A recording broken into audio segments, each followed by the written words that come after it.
بسم اللہ الرحمن الرحیم۔ محترم ناظرین و سامعین، السلام علیکم ورحمۃ اللہ وبرکاتہ۔ کیسے ہیں آپ سب؟ امید کرتی ہوں سب ٹھیک ہوں گے۔ شروع کرتی ہوں اللہ کے پاک نام سے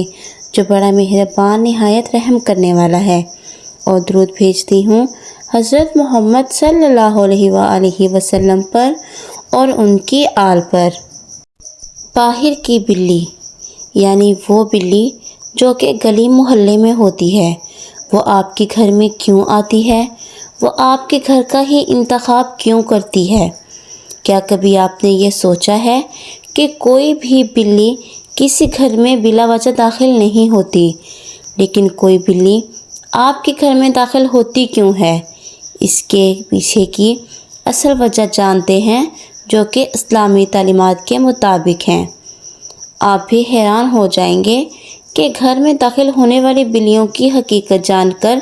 نہ تو آپ انہیں دوبارہ کبھی اپنے گھر سے نکالیں گے، اور آپ یہ بھی سمجھ سکیں گے کہ جو بلی آپ کے گھر میں آ رہی ہے وہ آپ کے لیے کیا لے کر آ رہی ہے۔ اسلام ہمیں بتاتا ہے کہ کوئی بھی کام بنا مقصد نہیں ہوتا، اسی طرح کوئی بھی باہر کی بلی بلا مقصد کسی کے گھر میں داخل نہیں ہوتی۔ اسلام دین فطرت ہے، جہاں اسلام ہمیں انسانوں کے لیے خطرناک اور نقصان دہ جانوروں کو مارنے اور قتل کرنے کا حکم دیتا ہے، وہاں اسلام ہمیں انسانوں کے لیے فائدہ مند جانوروں کے بارے میں بھی بتاتا ہے۔ بلیوں کو اسلام میں ایک خاص مقام حاصل ہے، اور اس کی ایک وجہ یہ بھی ہے، ویسے تو بلی اور کتا دونوں ہی حیوان جانور ہیں، یعنی یہ دونوں ہی جانور دوسرے جانوروں کا شکار کرتے ہیں اور انہیں کھاتے ہیں، لیکن کتا جسے اسلام نجس اور ناپاک قرار دیتا ہے اور یہاں تک حکم دیتا ہے کہ بلا وجہ کسی بھی گھر میں کتا رکھنا جائز نہیں،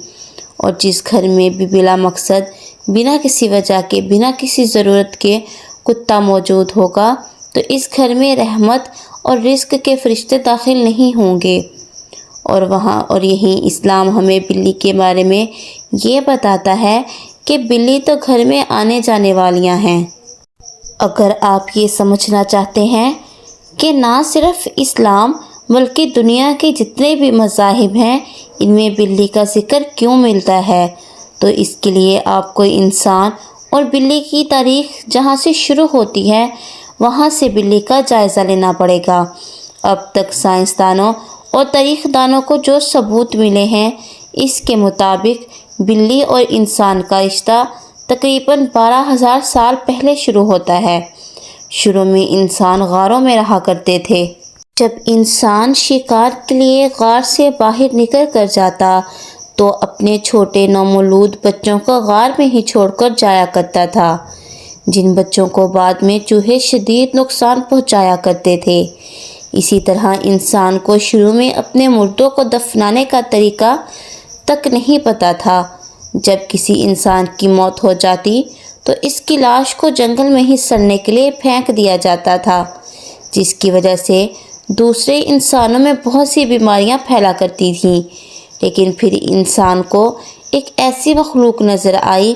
جو کہ اس وقت سائنس میں موجودہ بلی جتنی چھوٹی تو نہیں، لیکن موجودہ بلی کی نسبت تقریباً 3 گنا بڑی تھی۔ جو شروع کی بلیاں ہوتی تھیں وہ کافی بڑی ہوا کرتی تھیں۔ آج کل کی بلی تو تقریباً 5 یا 6 کلو کی ہوتی ہے، لیکن اس زمانے میں جنگلی بلیاں ہوا کرتی تھیں جن کا وزن تقریباً 15 یا 20 کلو ہوا کرتا تھا۔ انسان نے جب ان جنگلی بلیوں کی زندگی کا جائزہ لیا تو انہوں نے پایا کہ یہ جنگلی بلی اپنے مردوں کو دفناتی ہیں۔ جب بھی کوئی بلی مر جاتی تو دوسری بلی اپنے پنجے کے ذریعے زمین کو کھودتی اور اس مرنے والی بلی کی لاش کو زمین میں دفنا دیا کرتی تھی، اور یہاں سے ہی انسان نے اپنے مردوں کو دفنانا سیکھا۔ انسان نے مزید یہ بھی دیکھا کہ جنگلی بلیاں ہیں تو خطرناک، لیکن جب ان جنگلی بلیوں کو کچھ کھانے پینے کو ڈالا جاتا ہے تو یہ حملہ کرنا چھوڑ دیتی ہیں۔ بلکہ اس انسان سے پیار کرنے لگتی ہیں۔ آہستہ آہستہ جنگلی بلیاں انسانوں کے ساتھ غاروں میں بھی رہنے لگیں اور انسانوں کو ایک بہت بڑا مسئلہ جو کہ چوہے تھے۔ چوہے نہ صرف انسانوں پر بیماریاں پھیلاتے تھے بلکہ ان کے بچوں کو نقصان پہنچایا کرتے تھے، اور انسانوں نے جو کھانا جمع کیا ہوتا تھا چوہے اس سے بھی کھا جایا کرتے تھے۔ لیکن جب انسان نے جنگلی بلیوں کو اپنے ساتھ غار میں رکھنا شروع کیا تو جنگلی بلیاں چوہے کھا جایا کرتی تھیں، جس سے انسان بہت سارے نقصان سے بچ جایا کرتے تھے، اور یہاں سے ہی انسان اور بلیوں کی دوستی شروع ہوتی ہے۔ جیسے جیسے وقت گزرتا ہے انسانوں کے پاس جو جنگلی بلیاں تھیں وہ سائز میں چھوٹی ہوتی چلی جاتی ہیں اور زیادہ گھریلو بن جاتی ہیں، اور تقریباً 5000 سال پہلے جنگلی بلیاں گھریلو بلیوں کی شکل اختیار کر لیتی ہیں۔ 4500 سال پہلے مصر میں فرعون رہا کرتے تھے، جو کہ اس وقت مصر میں بڑے بڑے مقبرے بنا رہے تھے۔ ان بڑے بڑے مقبروں کو بنانے کے لیے فرعون انسانوں کو غلام بنا کر ان سے کام کروایا کرتے تھے، لیکن دوسری جانب فرعون بلیوں سے بے حد پیار کرتے تھے۔ تقریباً ہر پیرامڈ کے اندر جہاں فرعون کی ممی موجود ہے وہاں آپ کو بلیوں کی بہت ساری ممیاں بھی ملتی ہیں، جو کہ تاریخ دانوں کے مطابق اس فرعون کی جس کا یہ مقبرہ ہے اس کی بلیاں ہوا کرتی تھیں۔ مصر میں مانا جاتا تھا کہ خدا جب کسی شخص کو کوئی نعمت دیتا ہے یا کسی شخص کی زندگی بدلنے کا ارادہ کر لیتا ہے تو خدا اپنی نعمتوں کو بلی کے ذریعے ہی اس شخص تک پہنچاتا ہے۔ اب تو انسان اور بلیوں کی دوستی ہو چکی تھی، لیکن پھر 3000 سال پہلے یہودیوں کی جانب سے بلیوں پر بہت ظلم دیکھنے کو ملتے ہیں۔ یہودی اپنے شہروں میں موجود تمام بلیوں کو قتل کر دیا کرتے تھے، کیونکہ یہودیوں کا یہ ماننا تھا کہ بلی جو ہے وہ ان کی مسیحات کی دشمن ہے، اور آپ جانتے ہوں گے کہ یہودی اپنی مسیحا کا انتظار کر رہے ہیں جسے وہ اینٹی کرائسٹ کہتے ہیں، لیکن مسلمان یہ مانتے ہیں کہ یہودیوں کا جو مسیحا ہے وہ کوئی مسیحا نہیں بلکہ دجال ہوگا۔ اب یہودیوں کا یہ ماننا ہے کہ جب ان کا مسیحا یعنی دجال اس دنیا میں آئے گا تو یہ بلی ہی ہوگی جو کہ دجال پر حملہ کر کے اس کی آنکھ کو زخمی کر دے گی، جس کے بعد دجال کانا ہو جائے گا۔ اسی لیے ہی یہودی بلیوں سے نفرت کرتے ہیں، جبکہ عیسائی بلیوں کو ایک پاک جانور مانتے ہیں۔ عیسائیوں کا ماننا ہے کہ بلی گھر میں رحمت اور برکت لے کر آتی ہے۔ عیسائی مانتے ہیں کہ شیطان جسے وہ لوسیفر کہتے ہیں، لوسیفر اگر دنیا میں کسی سے خوف زدہ ہوتا ہے، کسی سے ڈرتا ہے تو وہ صرف بلی ہے، اور جس گھر میں بھی بلی موجود ہوتی ہے اس گھر میں کبھی بھی لوسیفر نہیں ہو سکتا، اور نہ ہی لوسیفر کے ساتھ۔ اور اگر ہم دین کامل اسلام کی بات کریں تو اسلام میں بلی کو ایک خاص مقام حاصل ہے۔ حضرت عائشہ صدیقہ رضی اللہ تعالیٰ عنہا ارشاد فرماتی ہیں کہ یقیناً بلی نجس یا ناپاک نہیں بلکہ نبی کریم صلی اللہ علیہ وآلہ وسلم نے ارشاد فرمایا کہ بلی تو گھر میں آنے جانے والی ہے۔ نبی کریم صلی اللہ علیہ وآلہ وسلم کے گھر میں بھی ایک بلی آیا کرتی تھی۔ جب بھی وہ بلی آپ صلی اللہ علیہ وآلہ وسلم کے گھر میں آتی تو آپ پانی کے برتن کو اونٹھا کر دیا کرتے تھے تاکہ وہ آسانی سے پانی پی سکے، اور جب وہ بلی پانی پی لیا کرتی تو آپ صلی اللہ علیہ وآلہ وسلم اسی برتن کے پانی سے وضو بھی کر لیا کرتے تھے، جس سے یہ بات ثابت ہوتی ہے کہ بلی نجس یا ناپاک نہیں۔ اب اسلام تو ہمیں یہ کھلے طور پر بتا رہا ہے کہ اللہ تعالیٰ نے بلی کو یہ کام دیا ہے کہ وہ لوگوں کے گھر میں آئے جائے، لیکن بلی جو آپ کے گھر میں داخل ہوتی ہے اس کا کیا مقصد ہوتا ہے؟ بنیادی طور پر کوئی بھی بلی جو کسی گھر میں داخل ہوتی ہے اس کے 5 مقصد ہو سکتے ہیں۔ گلی محلے کی بلی آپ کے گھر میں داخل ہونے کا پہلا مقصد یہ ہو سکتا ہے کہ آپ کے گھر میں کوئی بدروح موجود ہو۔ بلیاں ویسے روحوں کو نہیں دیکھ سکتی، لیکن کہا جاتا ہے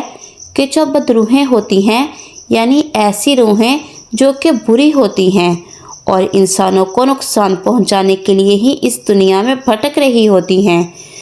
بلیاں اس بدروح کو دیکھ سکتی ہیں، اور جیسے ہی بلی کسی بدروح کو دیکھ لیتی ہے تو بلی اس بدروح کو کھا جاتی ہے۔ اسی لیے ہو سکتا ہے کہ آپ کے گھر میں کوئی برا سایہ ہے یا بدروح ہو جس کو بھگانے کے لیے ہی بلی آپ کے گھر میں داخل ہوئی ہو۔ جبکہ بلی کا آپ کے گھر میں داخل ہونے کا دوسرا مقصد یہ بھی ہو سکتا ہے کہ آپ کے گھر میں کوئی برا جن موجود ہے، اور کیونکہ بلیاں جنات کو دیکھ سکتی ہیں تو شاید بلی برے جن کو آپ کے گھر سے بھگانے کے لیے ہی آپ کے گھر میں داخل ہوئی ہو۔ جبکہ تیسرے نمبر پر اگر کسی گھر میں بلائیں موجود ہوتی ہیں جو کہ اپنے ساتھ کوئی نہ کوئی مصیبت اور پریشانی لے کر آتی ہیں، تو بلی بلاؤں کو گھر سے بھگانے کے لیے بھی کسی گھر میں داخل ہوتی ہے، یعنی بلی آپ کی حفاظت کر رہی ہوتی ہے۔ جبکہ چوتھے نمبر پر جس گھر میں سفلی علم ہوا ہوتا ہے تو بلی اس گھر میں بھی داخل ہوتی ہے، کیونکہ جو کالا علم یعنی سفلی علم ہوتا ہے اس کو کرنے کے لیے جنات گھر میں آتے ہیں، تو ان برے جنات کو جو کہ جادو پر عمل درآمد کروانے کے لیے آپ کے گھر میں داخل ہوتے ہیں، ان جنات کو آپ کے گھر سے یعنی جادو کو آپ کے گھر سے بھگانے کے لیے بلی آپ کے گھر میں 5 دفعہ داخل ہوتی ہے۔ جبکہ بلی کا آپ کے گھر میں داخل ہونے کا جو 5واں اور سب سے اہم مقصد ہے وہ یہ کہ بلی آپ کے لیے رزق اور برکت لے کر آتی ہے۔ اور میرے محترم ناظرین، یہ ایک چھوٹی سی بات ہے جس کو اگر آپ سمجھ لیں تو آپ کی زندگی بدل جائے گی، اور وہ بات یہ ہے کہ بعض دفعہ اللہ تعالیٰ کسی انسان کی قسمت کو بدلنے کا ارادہ کرتے ہیں، لیکن کیونکہ انسان گناہ گار ہوتا ہے، اس نے بے شمار گناہ کیے ہوتے ہیں اور ان کی توبہ بھی نہیں کی ہوتی، اور ان گناہوں کی ہی وجہ سے اللہ تعالیٰ کی نعمتیں اس تک نہیں پہنچ پا رہی ہوتی، تو پھر بلی اس شخص کے پاس آتی ہے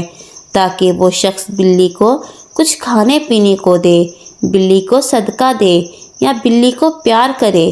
اس کے ساتھ حسن و سلوک سے کام لے، جس کے بعد اس کے گناہ بخش دیے جائیں گے اور اللہ تعالیٰ کی طرف سے آنے والی نعمتیں رزق